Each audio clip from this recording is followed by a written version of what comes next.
further thoughts on the total domination by East African runners in the marathon. So you have those massive, massive economic incentives, the willingness to suffer and put everything else on hold and sacrifice a decade of your life to get competent at that extreme distance. You also have those genetic advantages, arguably, kicking in because you have to go for 2 hours rather than 12 minutes or even 26 minutes in the 10K. So these incremental genetic advantages, like having that slightly smaller frame, slightly longer limbs, all those kind of things, a big, huge deal in a 2-hour marathon. And finally, I talked about how the sophistication of training has improved over the last couple decades in the West because of exchange of information on the internet, all those great things.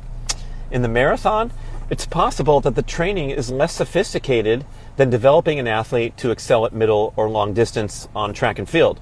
Look, in the World Championships, these athletes who won the medals had to get through 3 very difficult rounds of the 1,500 meters where you might have to run at a breakneck pace, you might have to kick like a freak at the very end just to get out of the heats, then to get out of the semifinals, and then in the finals, those medals are being given to people who are excelling and trained well as sprinters and distance runners, never overtrained, never injured, even though they're running 52-second final quarters. In the marathon, we know that the greats have to run 130 miles a week, give or take, grinding out mileage. Most of it is at a comfortable pace, so it's not as complicated. Of course, it's still complicated. I don't want to discredit like the sophistication of how to excel at a marathon and not get injured. But look, Kipchoge's training log, published over the internet. I talk about it so much in the book Born to Walk. He runs 83% of his miles at zone 1, 9% or so at zone 2. So that's still very comfortable pace, and then only 7% where he's out there on the track doing the designed workouts like 6 times 1K with whatever rest period and all the things that middle and long distance runners try to figure out, the complexity of putting together a training schedule.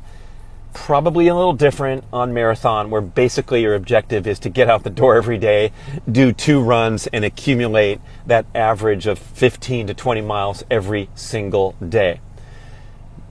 Massive economic incentives, tremendous genetic talent playing out on the most extreme and arduous endurance challenge, and then finally a more simple path and program to getting to world-class level, which is to grind out those miles.